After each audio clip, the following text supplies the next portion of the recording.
Muito boa tarde, nós vamos dar início à segunda sessão da disciplina de Seminários de Petróleo e Gás Natural. E agora nós teremos Daniel Godoy Lima, tá certo? Que vai apresentar sobre transporte de petróleo e gás natural. Então, Daniel, por favor, pode dar início, viu? Ok, professor, boa tarde aí, pessoal. Como o professor falou, eu vou falar sobre transporte de petróleo e gás natural. Meu nome é Daniel Godoy Lima, eu estou no... Ai, meu Deus, eu ia falar o período em qual eu estava, sétimo período, eu acho, nem eu sei mais. Enfim, do curso de Engenharia Química. Mas vamos lá. Só ligar aqui o mouse. É, Começar falando sobre a indústria petrolífera, né, que engloba um conjunto de diversos setores, tais como exploração, perfuração, produção, transporte, refino e distribuição de petróleo e derivados, os quais andam junto e formam um dos maiores ramos da indústria do mundo. O setor de transporte na indústria petrolífera encontra sua maior importância nas atividades de exportação e importação, seja na forma de petróleo bruto, ainda precisando de refino, seja na forma de produtos derivados ou já refinados. No Brasil, o setor de transporte de petróleo e derivados engloba o escoamento da produção dos pós-produtores para os pontos de armazenamento e para as refinarias. De forma geral, depois que é realizada a extração do petróleo pelos postos de produção, ela é armazenada na unidade de produção e então é transportada por larga escala. Isso é feito através de oleodutos ou gasodutos, que são tubos que transportam, respectivamente, o óleo e o gás natural produzido. Esses dutos podem ser terrestres ou submarinos, interligando as plataformas com terminais e esses entre si as refinarias. Grandes navios-tanques, também conhecidos como os navios petroleiros, né, são muito importantes para esse tema. Vou passar aqui. Falar um pouco da história, né, do transporte do petróleo no Brasil. Em 1949, né, a gente tinha como presidente o Eurico Gaspar Dutra, e ele criou um incentivo do Poder Executivo em abrir linhas de crédito, né, especiais para o Conselho Nacional de Petróleo, né, o CNP, para despesas com a aquisição de navios petroleiros, né. E logo em seguida, em 1950, ainda com o presidente Dutra, né, que ele criou o decreto número 29.006, que definia as atribuições à Fronap, né, que era a Frota Nacional de Petroleiros, e definia atribuições que era o transporte de petróleo e derivados no país ou no exterior, podendo realizar ainda mais a armazenagem e o comércio. Em 1953, né, com Vargas, a gente teve a criação, né, no mesmo ano, em outubro, a criação da Petrobras, né, e teve a criação da Lei número 2004, né, que instituiu o monopólio da pesquisa, lavra, refino e transporte de petróleo e derivados, bem como gases de qualquer natureza. O mesmo documento estabeleceu que a Petrobras seria responsável pela execução desses processos. A Fronap ela passou, então, a ter suas atividades orientadas para executar todo o transporte marítimo, em cabotagem e participar do transporte de longo curso nas importações e exportações, em apoio à política nacional do petróleo. Em 1998, os navios da Fronap elas foram incorporados à então recém-criada Petrobras Transporte S.A., né, a Transpetro, e como advento da Lei nº 9.478, de 1997, a Transpetro foi criada e subsidiaria a integral da Petrobras, responsável pela maior parte de transporte de petróleo no Brasil. Em âmbito internacional, a Transpetro atua com o intermédio de sua subsidiária, né, a Fronap International Company, que é a FIC. Enfim, vamos passar aqui. Falando agora sobre os transportes, de modo geral, né, que essa atividade aqui no Brasil, né, são utilizadas de forma integrada e junto com um complexo de instalações, os meios rodoviários, ferroviário, dutoviário, aquaviário e os terminais, conforme as necessidades do local e características de cada modal. A via rodoviária no Brasil não possui grande relevância, para o setor do transporte do petróleo, né, ganhando especialmente destaque, entretanto, com os produtos já refinados. A gente sabe, né, que o modal rodoviário é muito forte, mas para o petróleo ele não é tão importante comparado ao dutoviário, né, que é a utilização de dutos. No entanto, no meio terrestre mais apropriado para o transporte de grandes volumes de forma mais segura e econômica, o modal dutoviário é o mais importante, uma vez que nesse modal só a carga é transportada.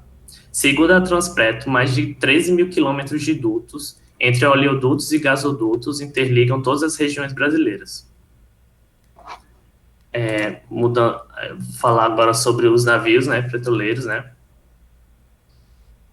Atualmente, a Transpetro possui uma frota de navios, né, de um total de 52 embarcações, né, que são navios aliviadores, né, responsáveis pelo escoamento da produção de petróleo em alto mar, navios para transporte de petróleo para exportação e importação e navios para transporte de GLP. O transporte marítimo pode ser realizado tanto por navios petroleiros quanto por dutos marítimos, mas o principal são os navios petroleiros. Até por uma questão de que no Brasil gaguejei aqui. A nossa fonte maior de petróleo, né, é por offshore, então é o modal mais forte nessa questão de transporte de petróleo. Aqui eu tenho uma ilustração, né, falando mais ou menos como acontece a questão das estocagens nos navios petroleiros, né, a questão dos cascos, da água de lastro. E vamos aqui para a próxima. Vou falar aqui um pouco dos tipos, bem rapidinho, dos tipos de navios petroleiros que tem, né, que são o Suezmax, que é um navio petroleiro para transporte de óleo cru. A capacidade de carregamento está na faixa de 140 mil a 175 mil toneladas de porte bruto, né. Essa embarcação atende às limitações do canal de Suez, no Egito, e tem uma largura de 48 metros e calado de 17 metros. Calado é a altura da superfície da água até a parte mais baixa do navio, da embarcação. Aí existe o navio de posicionamento dinâmico, né, que são os navios aliviadores para o escoamento da produção, que possuem um grupo de propulsores gerenciados por sistemas computadorizados, que possibilitam manter a posição estacionária em um determinado ponto próximo às unidades flutuantes de produção, armazenamento e descarregamento de petróleo e às unidades flutuantes de armazenamento e descarregamento. Existe também o tipo Aframax, né, que são os navios petroleiros para transporte de óleo cru apenas. A capacidade de carregamento está na faixa de 80 mil a 120 mil toneladas de porte bruto. Existe também o tipo Panamax, que é o navio petroleiro para transporte de óleo cru e produtos escuros, né? A capacidade de carregamento está na faixa de 65 mil a 80 mil toneladas de porte bruto, né? Porte similar àqueles que passam nas inclusas do canal de Panamá. E existem os tipos produtos, né? Que são os navios petroleiros para o transporte de produtos derivados de petróleo, como diesel, nafta, gasolina, óleo combustível e querosene de aviação. A capacidade de carregamento está na faixa de 30 mil a 50 mil toneladas de porte bruto e é destinado de forma prioritária à navegação de cabotagem, né? Navegação de cabotagem é aquela que as linhas marítimas você consegue ver, você tem a terra à vista, né? E, por fim, os tipos gaseiros, né? Que são tipos de embarcações construídas para o transporte de gás liquefeito de petróleo e é destinado também para a navegação de cabotagem. Falar aqui sobre os dutos.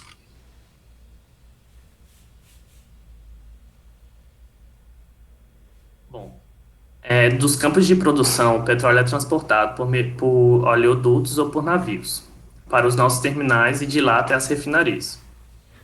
Após o refino, os derivados são novamente escoados por dutos aos terminais para serem entregues às companhias distribuidoras, que abastecem o mercado nacional e internacional. Os oleodutos são o meio de transporte preferencial para suprir tanto as refinarias como as grandes centros consumidores de derivados.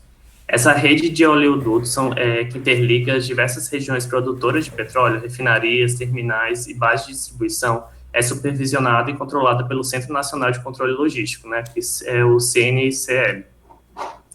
Aqui eu estou mostrando um mapa, né, dos dutos, das plataformas, refinarias, né. Eu peguei no site da ANP mesmo, e eu destaquei a parte norte, né. Você tem aqui nessa imagem aqui dá para observar. Vocês conseguem ver o laserzinho? Sim. Sim, dá Acho para que ver. sim. Ok. Aí aqui são esses barquinhos em laranja são onde os pontos de exportação de transporte marítimo, né? Que você pode notar aqui perto da região norte, que está perto da bacia, né? Que é essa mesma bacia aqui do terminal de Manaus. Você tem, eu destaquei também a parte do Nordeste, né? Que em sua maioria tem muitos gasodutos, né? Tem muitas unidades de processamento de gás natural também. E a parte do Sudeste e do Sul, né, que se destaca mais as plataformas. Você também tem as linhas de gasoduto que vão do Brasil para a Bolívia, que são essas em laranja, né, mais escuro. E as refinarias, né, em roxinho. Agora, falar sobre as vantagens dos dutos, né, o porquê preferir dutos do que o modal rodoviário, né. O primeiro ponto é o não tráfico de substâncias perigosas, né? O segundo é a menor incidência de desastres ecológicos. O duto ele não se esquiva desse problema, ele tem os seus riscos, porém comparado ao modal rodoviário é muito mais viável. No modal dutoviário também transporta grande carga por longas distâncias, né, e tem o seu funcionamento integral, né, não para o fluxo, né, nos dutos, só em casos de monitoramento ou caso ocorra algum problema. E por último, né, a fácil implementação além de um baixo custo operacional de transporte de energia, né. Você tem aqui no modal rodoviário, você tem toda uma logística, né, a questão do diesel para estruturar esse modal, e no tubo não. No tubo você só precisa de um sistema de pressão para fazer com que ocorra o fluxo. E, além disso, né, tem a questão da liberação de CO2, né, se o modal rodoviário, né, enfim, o transporte libera CO2 pela queima do combustível, né, e pelos dutos não. Desvantagem dos dutos. O primeiro ponto é o transporte com pouca variedade de produtos, né, existem os dutos que há mistura de produto, né, mas não enfim, é uma exceção. Em suma, a maioria é só um produto, então eles não têm essa flexibilidade de variedade. O segundo ponto é a visibilidade dos dutos aliada ao não monitoramento, né? Isso entra muito no risco de atos clandestinos, né, que ocorrem, segundo a ANP, ocorrem 200 vezes ao ano, alguns anos, eu acho que em 2017 teve 268 casos de atos clandestinos, de pessoas que tentam perfurar os dutos, né? Isso é uma desvantagem, quando não ocorre monitoramento. Também a gente tem a questão do transporte lento, né? Nos dutos, a velocidade é de 2 a 8 km por hora. E, por último, que existe dutos em horas de alta consequência, né? É a nomenclatura que eles dão para os dutos que existem em favelas, concentrados urbanos, cruzamentos subterrâneos ou aéreos de estradas e rios, né? Tem um caso famoso de um duto que passa lá no Alphaville, né, de São Paulo, que teve um problemão, enfim. Foi um problema aí bem sério, que envolveu gente com maior poder aquisitivo, aí, enfim. A questão do monitoramento. Existe o regulamento técnico de dutos terrestres para movimentação de petróleo, derivados e gás natural, né, criado pela ANP, que ele legitima a integridade dos tubos diante de atos clandestinos ou acidentes, né, acidentes como deslizamento de terra, eventos sísmicos, corrosão, e o objetivo principal dele é obrigar que os agentes que cuidam desses dutos mandam relatórios para a ANP para ver como está a integridade desses dutos. Em relação aos vazamentos, né, podem ser detectados e localizados utilizando sensores de temperatura de fibra ótica distribuída, né. Dutos de fluido geram pontos de calor no ponto de vazamento, enquanto dutos de gás geram pontos frios devido à relação de pressão do gás. Essas anomalias térmicas, elas são detectadas pelo sistema de teste, com uma medição distribuída em um pequeno intervalo de tempo e com uma ótima resolução de temperatura. A gente tem a gravura, né, a imagem do sistema, do aparelho. E a gente também tem o sistema SmartTech, que ele previne riscos muito críticos, né? E nessa imagem aqui a gente tem os sensores de temperatura, de tensão distribuída e de temperatura e de tensão distribuída ao mesmo tempo. Como conclusão, né, o transporte de petróleo e gás natural é um tema que não restringe apenas na arte técnica, mas que envolve bastante a questão burocrática por meio de regulamentações e fiscalizações. Aqui estão umas referências e só.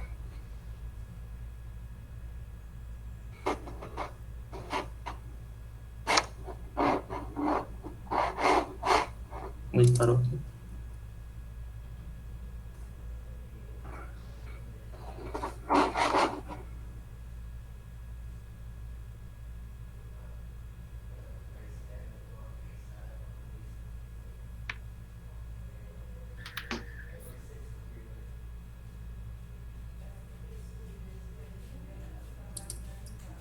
Oi.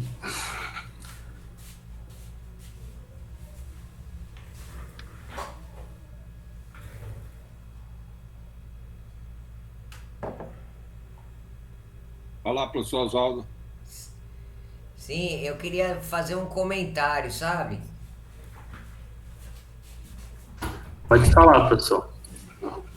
Com respeito ao transporte de gás, né? O fato que quando ele é liquefeito, né? Semelhante à palestra que a Vitória apresentou, que a gente precisa reduzir o volume do resíduo para então proceder no tratamento. Quando você liquefaz o gás, você consegue transportar uma quantidade muito superior, não é? Sim, professor. Então... E até a questão por... E até a questão por segurança também, né? É muito mais perigoso você transportar o gás em forma de gás mesmo do que liquefeito. Perfeito. Até a unidade é criogênica, né? Porque você tem que liquefazer e de alta pressão. E aí, se você olhar a densidade, a diferença é de 600 vezes, tá certo? Então, você consegue transportar 600 vezes mais quando você liquefaz. Só que tem a contrapartida da refrigeração, que exige energia, né? Mas como já tem o próprio motor do como é que fala? Como é que chama esses navios que transportam gás? Eu não lembro.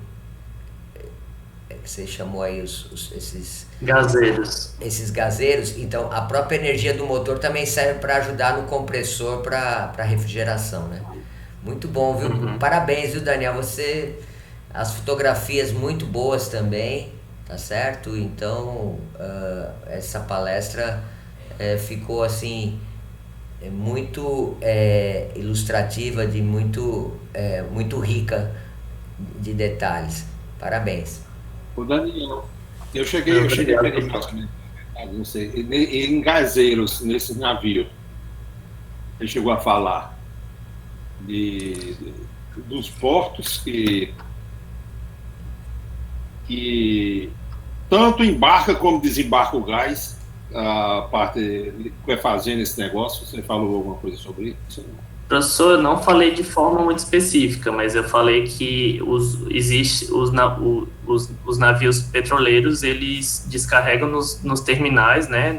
Existem É porque, na verdade, eu fiz 2 slides e o meu primeiro slide, ele sumiu porque eu fechei o computador e não tinha salvo. Mas existe um oleoduto. Sim, diga, vá. Pode falar. Esse que você está mostrando aí, esse que está na figura, tá meio longe, não dá para ver direito esse negócio. Geralmente são aqueles navios que tem para transportar esse gás, aqueles que têm os cilindros. Você só vê uma cúpula de cilindros. Esse aí. É esse mesmo. Não, esse é cilindro, o outro é esfera. Geralmente são esferas que você recolhe o gás, existe um porto específico. Você coloca, ou chega com o navio e ele é carregado, ele com efeito, tudo que o Oswaldo acabou de falar já, e descarrega em outros semelhantes. Aí você descarrega, e eu não sei se em Pecém, lá no Ceará, tem uma unidade dessa. Eu acho que tem uma unidade dessa de gás. Realmente eu não. Outra coisa que você esqueceu de falar aqui, você mostrou assim por cima, isso aí tá tudo o gasoduto Nordeste, né? Que vai de Pecém, antigamente de Pecém até Camaçari, por ali. Que já está descendo. Jequié já foi interligado com o gasoduto Sul-Sudeste, que por sua vez recebe gás tanto de plataforma como da Bolívia. Tá certo? E é isso. Faltou mais algumas coisinhas aí, mas de modo geral foi. Tá bom. Ok? Professor, foi mal aí, qualquer coisa. Ok. Tá tudo em ordem, então.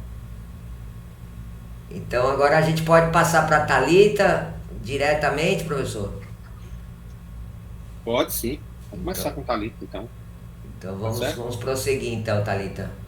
Valeu, Daniel. Um abraço.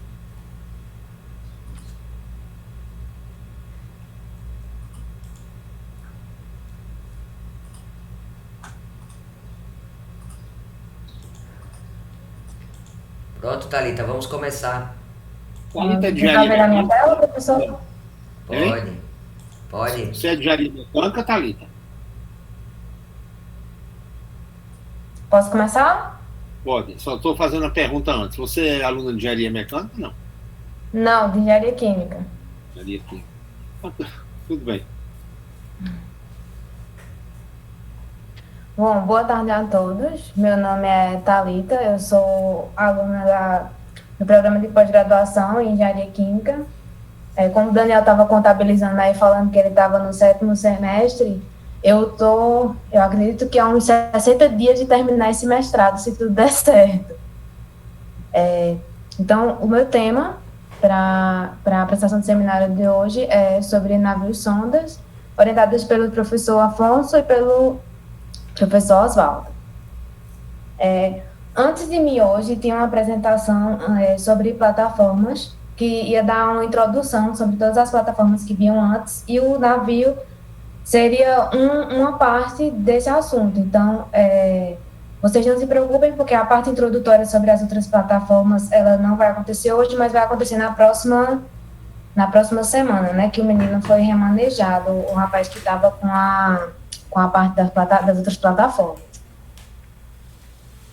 Então, dando início, sobre a perfuração marítima, as primeiras unidades de exploração de petróleo, elas ocorreram na última década do século XIX. E eram, assim, bem simples, eram na costa marítima da Califórnia, e elas eram constituídas por alguns cavaletes de madeira, que eles avançavam na base da costa até os poços. Nesses cavaletes eram colocadas as sondas de perfuração, bombas até os poços, alguns dutos de transporte e outros equipamentos, certo? Só que, com o passar do tempo, houve uma necessidade de se fazer a perfuração em águas mais profundas. E com isso, teve que evoluir também os tipos de equipamentos a serem utilizados e essas técnicas para a exploração desse petróleo em águas profundas, né? O que eu falei anteriormente. Aqui eu separei algumas unidades que elas vão ser explicadas, como eu falei no início, pelo rapaz que vai dar a parte, vai começar na semana que vem. A primeira imagem, deixa eu abrir meu computador, de plataformas fixas. A segunda é uma autoelevável, a submersível e o navio sonda, que vai ser o objeto de estudo desse meu trabalho aqui apresentado. Algumas unidades móveis que eu trouxe para vocês, porque as unidades marítimas, elas têm algumas unidades que são fixas e algumas unidades que são móveis. E elas vão ser explicadas mais a fundo no outro trabalho, certo? Mas aqui eu trouxe, na foto 1, uma unidade semi-submersível, que ela está apresentada aqui nessa imagem. Todas elas são conhecidas como unidades flutuantes, certo? Essa daqui, ela é na Bacia de Campos. A segunda imagem e a terceira imagem, elas são unidades FPSO, a Floating Production, Storage and Offloading. Na segunda imagem, eu tenho uma plataforma da Bacia de Campos, e na terceira, ela é no Campo de Caratinga, também na Bacia de Campos. A primeira, a semi-submersível, ela é constituída por alguns convéses apoiados sobre um casco.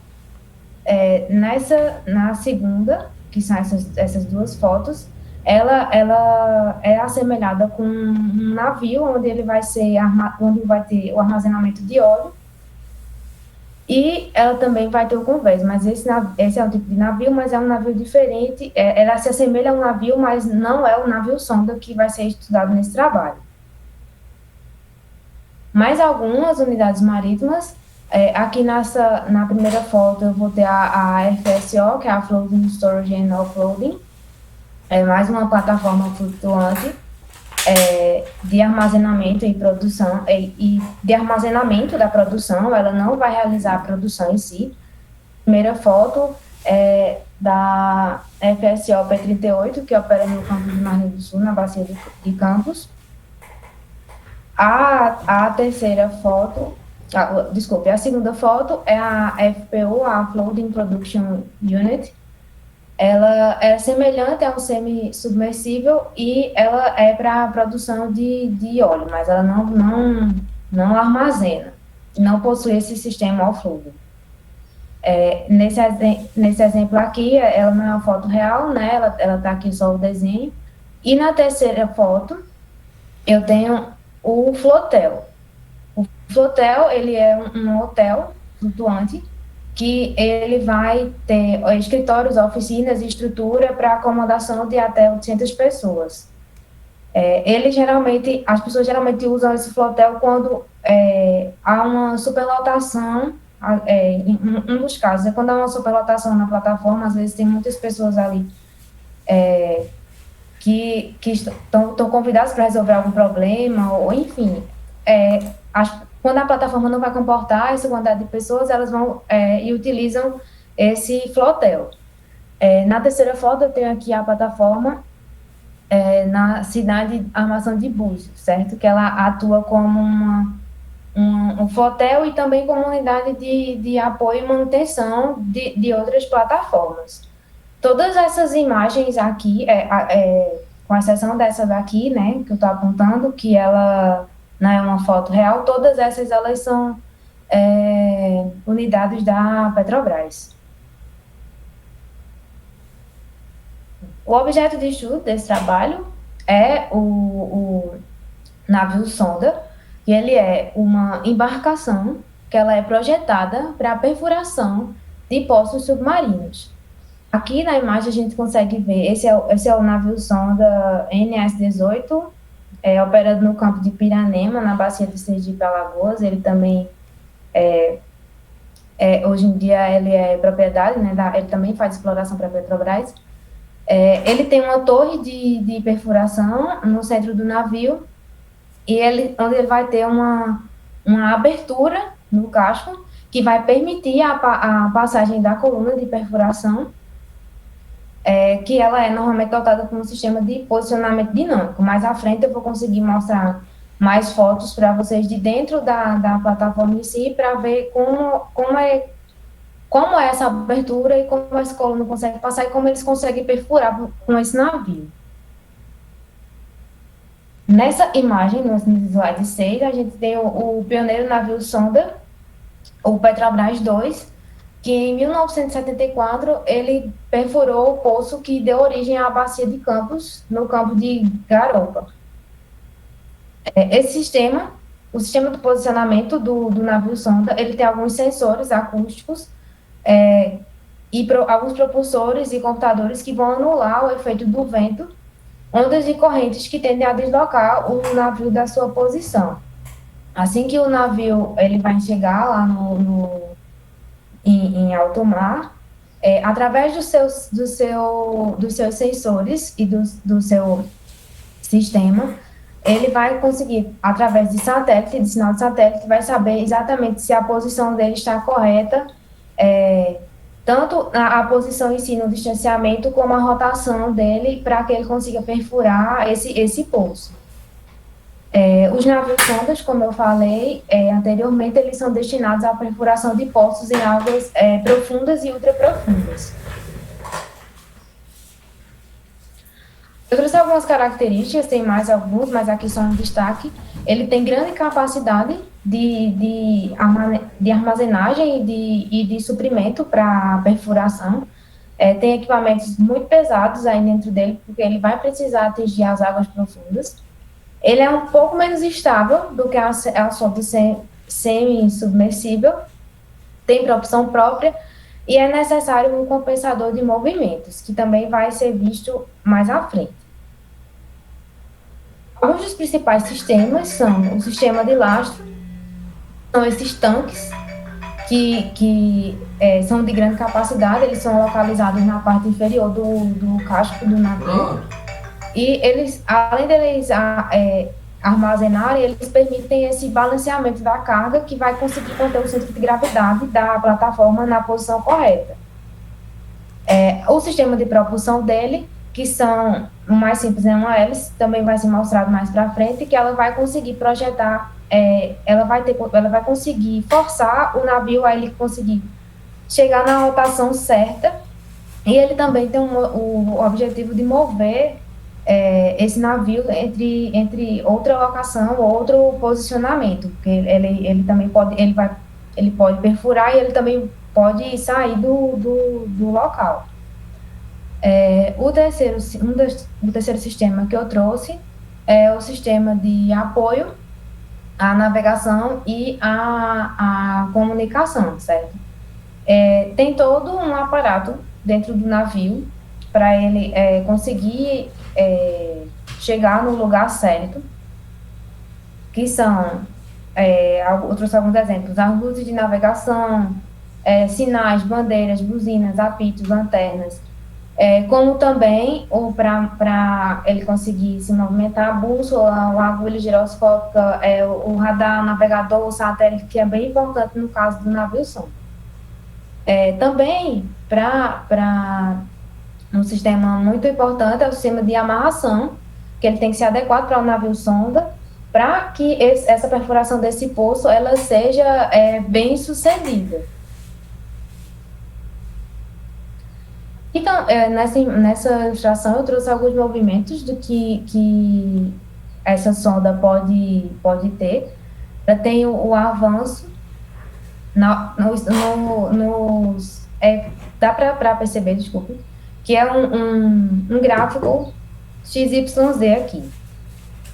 Na horizontal, a sonda vai ter o movimento em direção X, que ela vai ser chamada de avanço, Na direção Y é a deriva e na direção Z vai ser essa guinada. Na vertical, temos o afundamento aqui, que vai ser a translação no eixo Z, o jogo, que é a rotação no eixo X, e a arfagem, que é a rotação no eixo Y. A cabeça de poço em sonda flutuante, ela é dada basicamente por é um dos sistemas que vai ter lá no início do poço, que vai ser explicado mais detalhadamente para frente. Em todos os tipos dessas plataformas flutuantes, todo sistema vai ter essa cabeça de poço. Por ele ser essa plataforma flutuante, a cabeça de poço ela vai estar no fundo do mar, certo? Que é o caso do navio sonda que está sendo estudado aqui. Por conta dessa distância que ele vai ter grande para altas profundidades, os equipamentos deles tiveram que sofrer uma série de modificações. O BOP, o Bob Stack, ele é acoplado, esse BOP ele é o Blowout Preventer.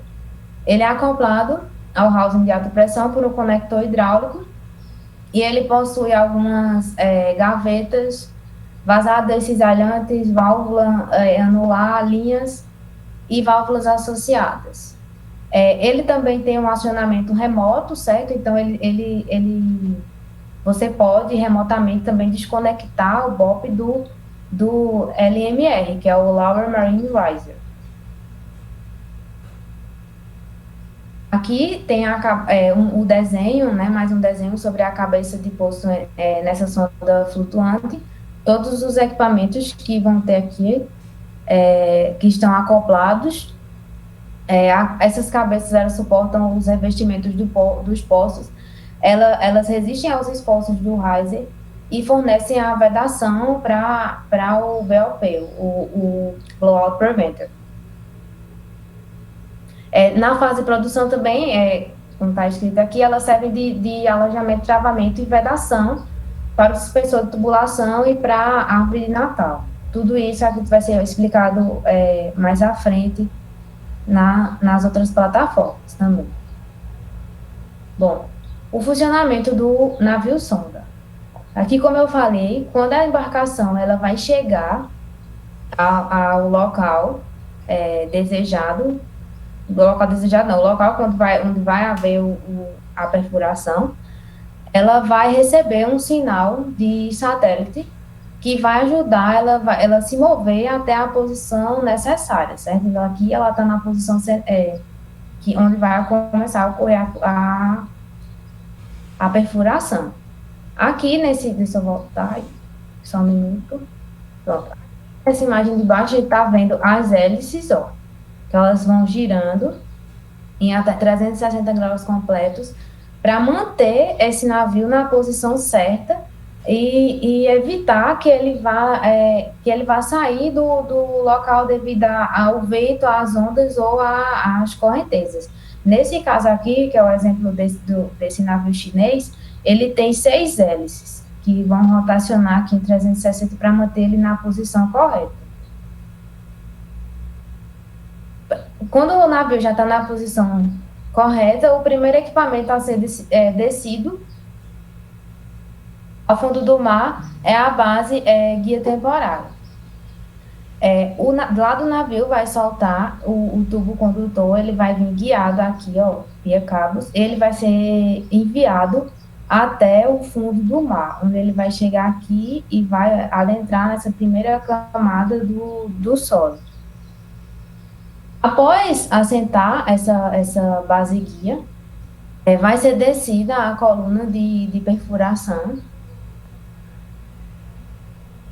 E com a coluna também vai ser descido dentro da coluna uma broca, que é essa figura aqui, ó. Aqui ela tá maior, mas ela vai descer aqui através da coluna. Essa broca ela vai ter 26 polegadas e alargador de 36 para a perfuração da primeira fase do pouso. 26 polegadas não, 26 centímetros. Uma grande broca, ela vai ser conectada ao fundo do tubo de perfuração e ela vai descer até o fundo do mar, através desse orifício que foi aberto aqui. Quando ela chega aqui, ela vai no fundo, ela vai girar e vai perfurar os sedimentos e as rochas abaixo do fundo do mar. Ela vai abrir o caminho aqui na rocha, certo? A água do mar ela é pulverizada através desses bicos que ela vai ter na broca e ela vai levar os cascalhos ao fundo do mar. Depois de ela perfurar alguns metros, que foi planejado, essa broca ela vai ser puxada de volta e ela vai voltar para o navio. Depois dessa primeira perfuração, vai vir o conjunto da base guia permanente, mais o alojador, mais o condutor de 30, ele vai ser montado na superfície, ele vai ser descido simultaneamente no poço de 36. Antes, lembrando que a gente tinha a base guia temporária, certo? Depois que teve a primeira perfuração, agora vai descer a base guia permanente. Após a gente já ter a nova base, vai descer o novo tubo, no tubo de perfuração, vai descer o cimento, que vai, junto com a nova tubulação, ele vai descer aqui nessa tubulação e ele vai cimentar essas paredes aqui. Isso já foi explicado na parte de cimentação por trabalhos anteriores, certo? O cimento ele vai ser bombeado para esse espaço entre o orifício e o tubo para poder fixar esse tubo no lugar. Depois, o tubo de perfuração vai ser liberado e vai ser puxado de volta para o navio. Depois disso, o processo ele vai se repetir. Novamente, vai descer a broca, depois da sua perfuração, vai cimentar novamente o tubo, até que essa extremidade superior vai receber um alojador de alta pressão. Esse alojador, ele vai dar segurança e controle do poço. Ele vai servir de sede para os suspensores dos revestimentos intermediários e dessa produção. Lembrando que o alojador de alta pressão fica assentado sobre um alojador de baixa, que esse alojador de baixa, ele é descido junto com o primeiro, na primeira fase da perfuração, desculpa.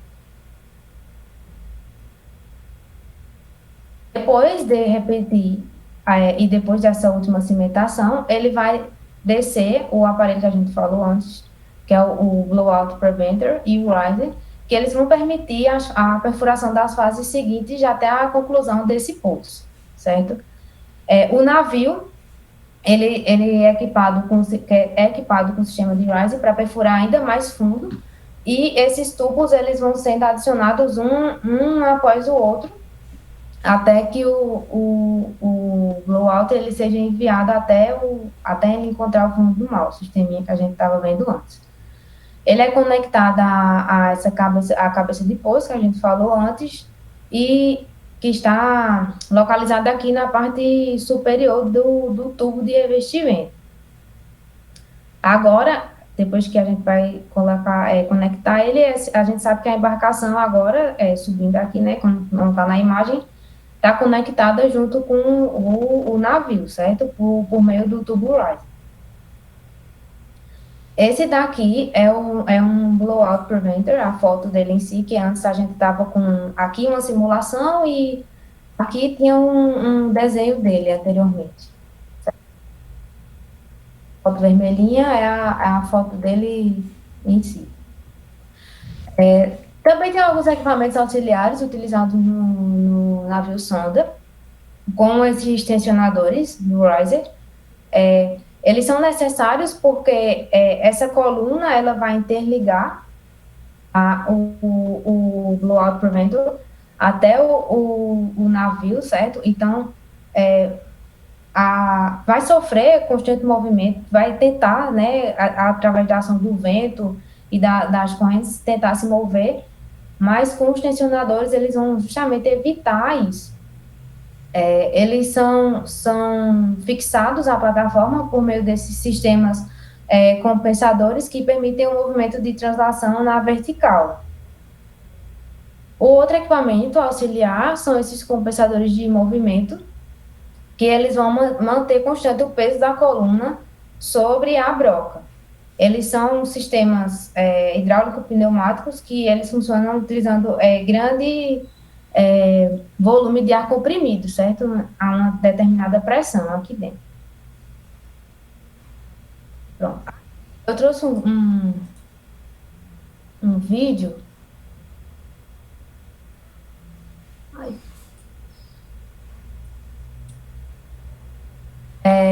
Com uma simulação da parte interna do navio sonda, certo? Aqui eles vão estar perfurando. No caso, é uma simulação computacional das imagens que eu apresentei anteriormente. Aquela primeira, o que eu falei inicialmente, que no casco dele ele vai ter um espaço justamente para perfuração. Tudo aqui é automatizado, mas claro que a gente vai ter alguns funcionários aqui, mais à frente eu vou mostrar o trabalho deles dentro dessa plataforma de perfuração. Mas são equipamentos bastante pesados, então eles são erguidos todos por máquina. Aqui está o buraco, né, onde vai passar o vão, onde vão passar os equipamentos até o fundo do mar. Aqui está a tubulação, que foi falada anteriormente, que vai ligar justamente o blowout preventer até o navio, toda levantada por guindastes, por ela ser bem pesada.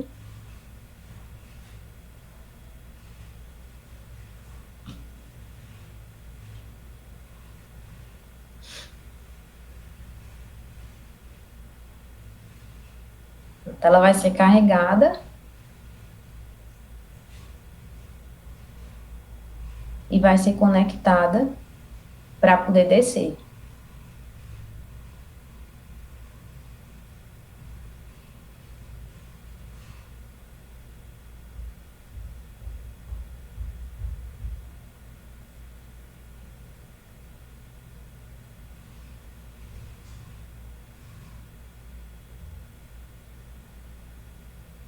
Tudo milimetricamente calculado.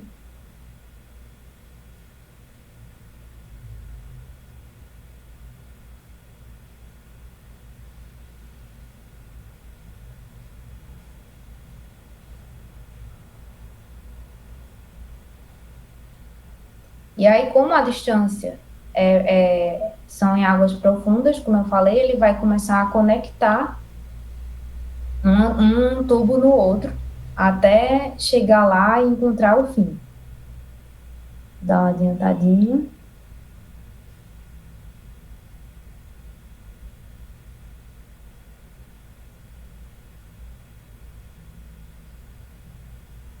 Uma tubulação, ela está sendo ligada à outra, ó, para poder, no caso, ganhar comprimento.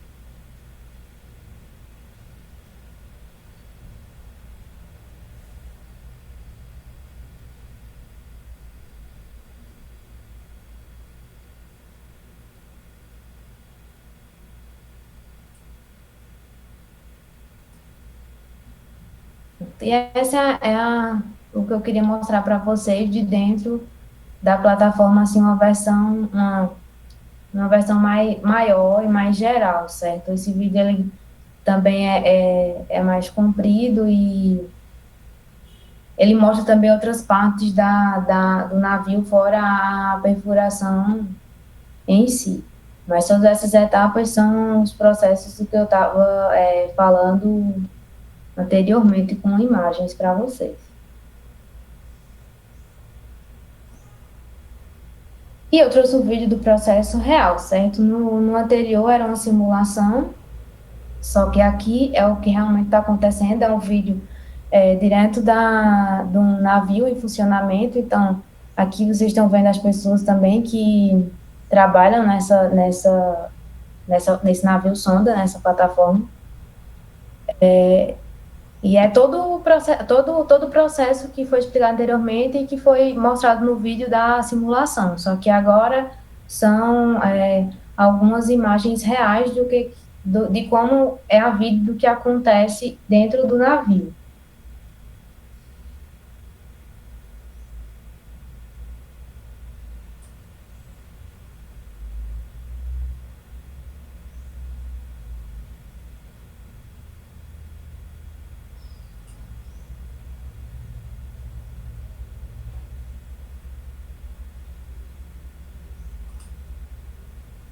Aqui está a abertura, ó, onde vão descendo todas as tubulações.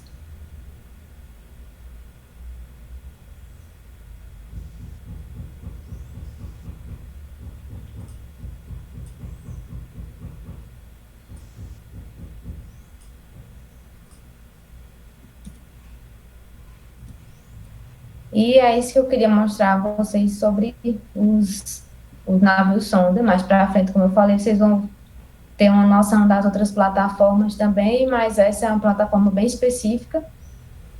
E eu espero que todos vocês tenham entendido assim um pouco sobre o funcionamento desse tipo de plataforma.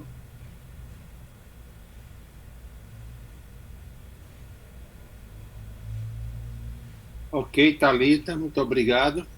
E parabéns, viu? Vi que você realmente se esforçou bastante para fazer o seu seminário. Quando eu perguntei no começo se você era de engenharia mecânica, porque quando a gente fez esse sorteio desses temas, eu disse que tinha temas mais específicos para engenharia mecânica, para os alunos de engenharia mecânica, e outros mais específicos para engenharia química. Esse era mais específico para engenharia mecânica, mas qualquer aluno de engenharia pode fazer dele.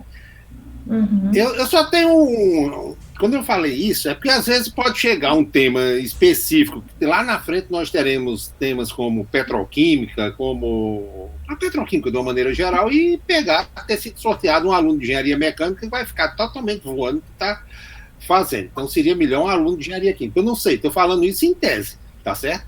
Mas, fora isso, parabéns, muito bom, você se esforçou realmente para mostrar o que é que está por trás, não só sobre o navio sonda de uma maneira geral, mas a operação dele como sonda petrolífera, tá certo? Parabéns. Uhum. Abri para os outros as perguntas.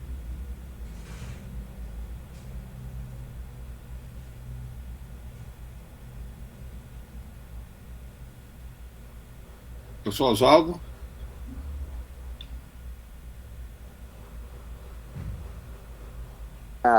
Deixar meus parabéns para a Thalita, tá certo? Foi muito boa a apresentação, deu para ver que ela trabalhou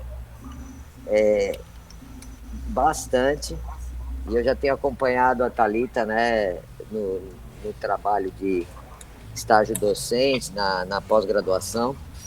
Então, Thalita, foi ótimo, viu, com os vídeos, como a gente tem orientado, tá certo?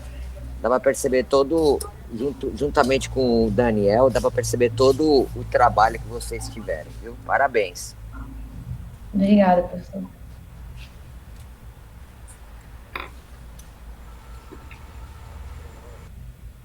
Mais alguém? O tema é muito interessante, pessoal.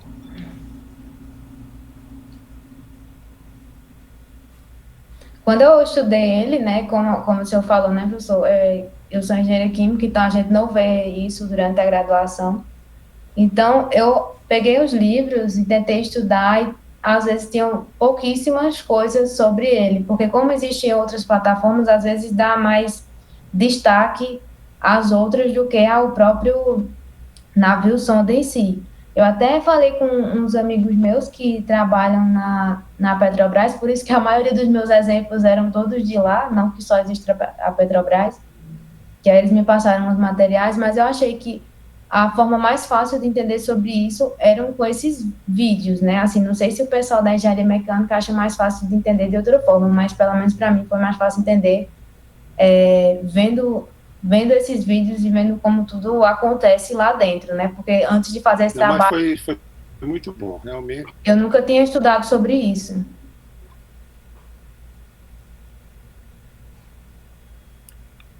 É isso. Realmente foi muito bom. Deu uma ideia geral do que são esses navios sonda.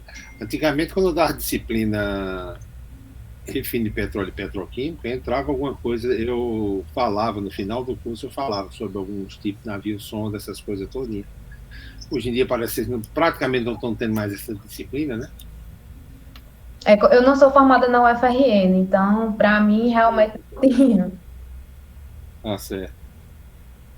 Ok, então. Bem, pessoal, mais alguma coisa? Eu não sei se vocês tiveram a oportunidade, depois que Gleidson saiu, a gente mudou para esse outro, e falar alguma coisa sobre a palestra deles. Vocês gostaram? É verdade. Porque a palestra dele, o que ele mostrou, ele disse uma coisa certa. Muitas vezes, quando tem esse filmezinho mostrando o que a tecnologia vai, aonde vai chegar, ela sempre adianta um pouco o tempo, né? Mas algumas coisas, por exemplo, o carro para andar sem motorista, é uma coisa. Estão me escutando? Estamos sim. O carro, em relação a isso, a andar sem motorista. Uma vez eu vi um vídeo da Mercedes dizendo que isso aí em 2022 ia ser uma realidade. Então não é tão realidade ainda não, mas a tendência é essa. Se vai ser em 2025, 2028, alguma coisa desse jeito, a realidade é essa. Tem outras coisas que já existem realidade, já é uma realidade. Carro da Volvo, por exemplo, ele freia sozinho. Na hora que ele vê que vai haver uma batida, todos esses carros da Volvo, ele freia, ele dá o freio sozinho, mesmo quando dá um susto. Mas isso já é uma realidade. Então, vocês estão vendo que isso é passo a passo, da maneira que também é em relação a carro elétrico, vai ser uma coisa que daqui a uns 10 anos, talvez, já é uma realidade, porém uma realidade diminuta, muito pouco caro esse negócio, então isso tem que chegar a preço competitivo para que a grande população compre isso aí. E a visão geral é muito interessante, é muito interessante. Agora, uma coisa ele falou, um de vocês, um dos alunos do perguntando, em relação ao engenheiro, o que é que está, como é, com tanta tecnologia nova, se a gente não está defasado, se o que nós aprendemos não está defasado. Bom, não está em ponta de linha não, mas também não está totalmente defasado. O trabalho de um objetivo da engenharia dessa, que a gente faz, é dar uma visão global ao engenheiro agora. Ele falou uma coisa: o engenheiro vai ter que resolver problemas. Problema sempre irá existir em qualquer coisa que você estiver fazendo. Então, cabe ao engenheiro ser prático, trabalhar de maneira ágil e resolver esse tipo de problema. Esse vai ser ao longo do tempo na universidade, será essa a ferramenta básica do engenheiro. Sempre foi desse jeito, mas daqui para frente ainda será muito mais. Tá certo? Mas você que está de carro, Sou. É porque eu tive que sair e o cara estaciona na minha porta. É uma coisa. Já tô chegando em casa já para desgravar o negócio. É engraçado isso, né? O cara folgado botou o carro na porta de casa, que em casa é um crowd. Mas o que você está falando é muito importante, Afonso. Eu acho que isso complementa. Foi até minha pergunta nessa questão do mercado. Foi sua pergunta, né? Foi. é um assunto muito importante, porque a gente fica se perguntando, será que vai ter necessidade do conhecimento de um engenheiro químico, por exemplo? Claro que vai, mas está diferente, a forma de demanda que nós temos agora está bem diferente, então nós temos que se atualizar. Exatamente, eu acho que isso foi muito bem oportuno, assim, muito oportuno essa palestra, e é uma palestra que deve ser estendida para o nível nacional, como você propôs. Eu acho que com certeza vai ser um sucesso, tá certo? Como foi hoje. Vamos programar esse negócio, planejar isso. Viu? Não divulgue o vídeo agora não, tá certo? A gente vai planejar isso direitinho. Na próxima semana a gente planeja isso e conversa com ele uma data para a gente lançar. O que a gente pode fazer acerca do vídeo é comunicar internamente, certo? Pelo grupo do WhatsApp, passar o vídeo para vocês, tá certo? E depois a gente põe no nosso programa depois que tiver sido. Olha, esse especificamente, vamos fazer, não vamos fazer isso, não. E pode ser que vaze de uma pessoa, vaze, aí já tá certo. Tá bom. Então é melhor não fazer agora, e depois que ele lançar nacionalmente, aí a gente divulga esse vídeo. Porque os alunos estão fazendo relatório, tá certo? Usando também o vídeo, tá certo? É isso que a gente tem feito. E eles vão fazer o relatório para a semana que vem agora, não é isso? Então já fica certo, o pessoal está dizendo, nós não vamos publicar então o vídeo rapidamente. Então vocês têm que procurar fazer o relatório de acordo com o que foi apresentado, tá bom? É isso, professor? Isso, é isso. Não é bom divulgar agora, não. Aí a gente deixa.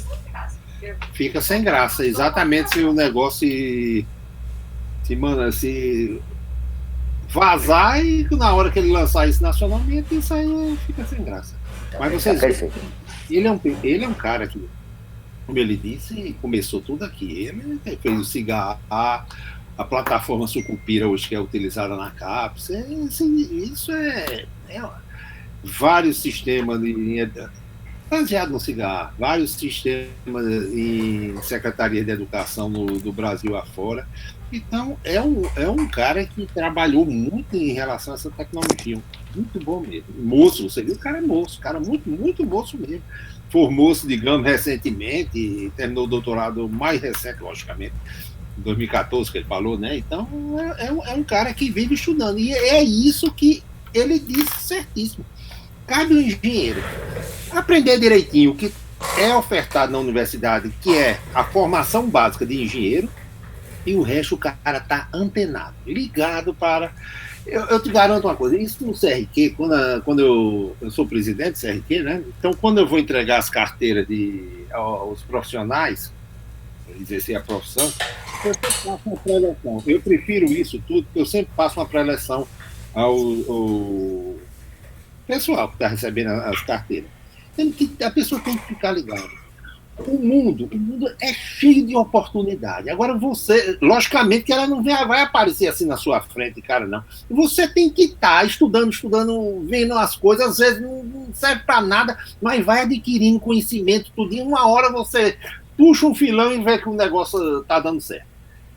A gente está se acabando essa parte de emprego público. Isso vai ser uma coisa cada vez menor. Então, resta a vocês a ter esse espírito, ser smart, como diz o outro, ser smart para saber o pulo do gato e correr atrás. É por aí que o novo engenheiro tem que enfrentar isso. E essa palestra dele veio exatamente a calhar com o que nós sempre conversamos com você. Ok? Bem, pessoal, mais alguma coisa? Alguma observação? Acho que tá tudo beleza. O programa já tá alterado. Semana que vem a gente vai retomar de novo no dia 30, não é isso, professor? Dia 30 de outubro, a gente retoma. 30 de outubro, deixa eu ver uma coisa exatamente. Então, é a definir ainda, e eu estou tentando ver se eu consigo o pessoal da CT Gás. Perfeito. certo? Eu vou entrar em contato com eles para ver se eu consigo. Tá combinado. Senão, a gente vê outra maneira. Ok, pessoal, bom final de semana, tudo de bom, viu? Sem fazer besteira. Bom final de semana.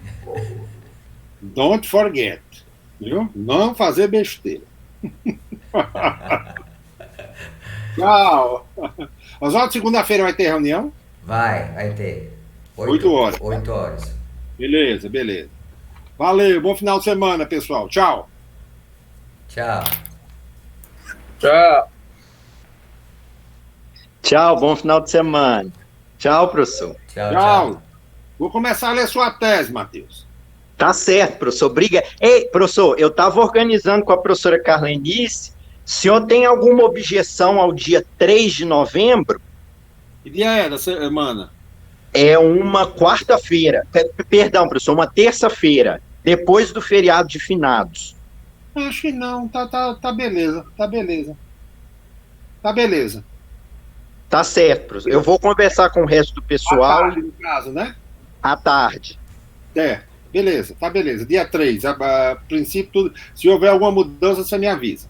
Aviso sim, professor. Obrigado. Um abraço. Tchau. Abraço. Tchau. Vamos aí, Oswaldo. Tchau. Vou desligar a gravação.